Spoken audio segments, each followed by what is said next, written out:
না থাকলে দেখতে ভালো লাগে না, খুবই ফাঁকার মধ্যে। সেই না করে এবার স্নানটা সেরে ফেললাম। আর যেহেতু আমরা এক দল গেছিলাম তো সবার জন্য আমরা দাঁড়িয়েছিলাম কতক্ষণে কি হবে না হবে, তো একা একা যা হয় না। তারপর আমরা জল নিয়ে বেরিয়ে পড়লাম হাঁটতে। আর যেহেতু গোটা রাস্তাটা হাঁটা হয় না, আমরা অনেক জায়গায় বসতে বসতে গেছি। তারপর আমাদের হাটতলা ঢোকার আগে অনেকক্ষণ বসে থাকার পর আমাদের মধ্যে আর কোনো এনার্জি ছিল না আমরা। আর এখানে রাস্তাটা এতটাই বিচ্ছিরি, বাপরে বাপ, এই রাস্তা যে কবে ঠিক হবে। এখানে আমার বান্ধবী তো একদম পড়ে যাচ্ছিল।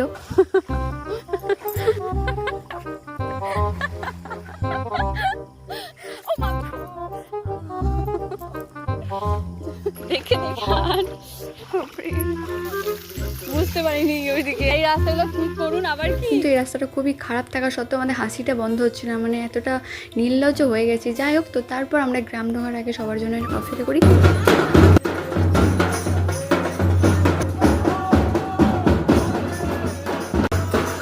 দেরি না করে আমরা এবার ঠাকুরের মাথায় জল ঢেলি। শেষ মুহূর্তে ভিডিওটা সেভাবে আর করা হয়নি, এটা ছিল পুজোর ভিডিও। তো যাই হোক, সবাই ভালো থেকো, বাবাও সবাইকে ভালো রেখো।